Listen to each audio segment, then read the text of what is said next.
Hi guys, welcome back to my channel, The China Diaries. Now today I want to talk about something very kind of simple, something quite fun for most people, and that is coffee shops.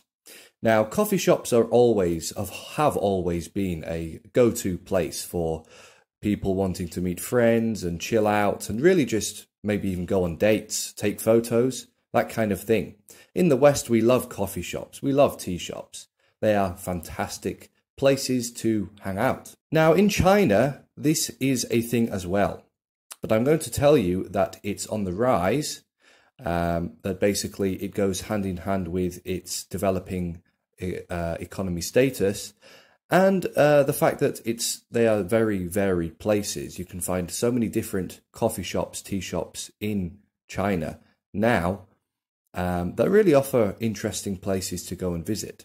And really why it is a craze. What is the reason behind this craze? You know, you see so many Chinese girls in particular going to these places to take photos and really just trying, you know, get their next profile picture or what have you. So in my city, we have many different coffee shops. They are so varied. They can be in many different places. You can go to the countryside and see a coffee shop. You can go to the beach and see a coffee shop. You can go to the middle of the city and see a coffee shop. They're really varied locations. And I think this is for a reason. I think this is because really the people coming to these shops, the sort of customer base, they are young, mostly they are young girls that I see going to these places. If you have a Chinese girlfriend, it might be that she also wants to go to these places to take photos. Mostly it's to take photos. Yes, you can order drinks, you can order food, and they come and they are a little more expensive than you would pay, you know, if you decided to order it, for example. But that's really the premium that you pay for going into the shop, taking a photo with the scenery behind you, which is, you know, some of it can be absolutely stunning scenery, as you will be able to see on the clips. And, you know, other shops will not necessarily offer scenery, they will offer props. So these can be sort of vintage retro props that you can, you know, you can kind of pose with them and take photos. And again, this is all for the sort of photogenic aspect of this. So they really do offer a lot of photo taking opportunities for you there, and this is why it attracts. I would say the age range is roughly 20 to, let's say, about 30. Now obviously it can go over 30, it can also go below 20, but you know, most of the people I see going to these places are in that age range. So of course there are exceptions, and you do get in certain places the older people wanting to go and take photos. And again, in China, this is a thing, this is a done thing with really across the whole population. You get old people wanting to take photos, you get parents bringing their kids to take photos. You also get obviously the middle-aged and the younger people wanting to take photos. Now, the number of coffee shops and tea shops perhaps is relatively low compared to what it could be in the foreseeable future, and perhaps what it is in certain other countries.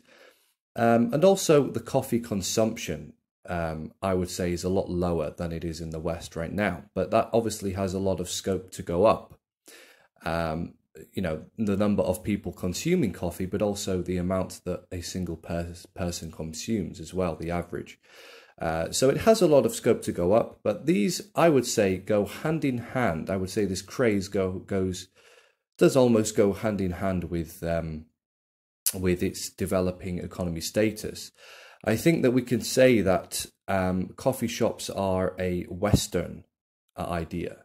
And so we can kind of correlate these a major Western idea with the status of the economy. We can say perhaps that, you know, if coffee shops are getting more popular, then people are also thinking more, you know, in Western terms. Now, of course, there is a crucial thing to bear in mind, and that is the fact that it's not necessarily the coffee or the tea that they are going to drink. It's also the photos that they can have. You know, you'll get some people going in just ordering food or maybe some tea or some juice, not necessarily ordering the coffee. And I would say absolutely that when we look at coffee shops in China, we are looking at the photogenic opportunities, the photography aspect, the scenery, the props, the value it offers to people to take a good photo, you know. And that's what I would say we are looking at here when we look at the coffee shop craze in China.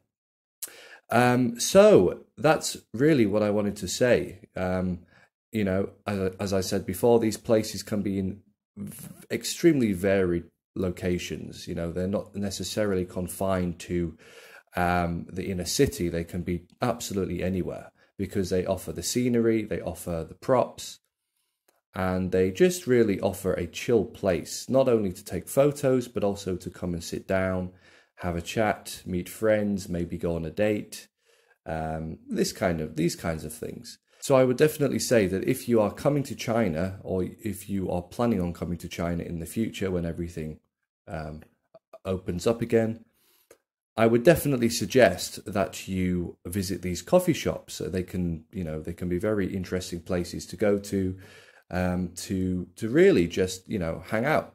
I wouldn't say that there are many places where you can go besides parks, you know, to go and have a chat, you know, sit down and have a chat with someone. And sometimes the weather here can be really quite brutal. It's very hot right now in July. It can also be very cold as well in the winter. So these are ideal locations to go if you want to stay warm or if you want to cool down a bit and just, you know, hang out with friends, chill, and, you know, maybe even go on dates. You know, these are many different, you know, uses for coffee shops, tea shops. All right. So for those of you who stuck around or have been sticking around for these videos, I thoroughly appreciate it. I hope to grow this channel even more. And yeah, thank you for watching the video. I'll see you next time. Bye, guys.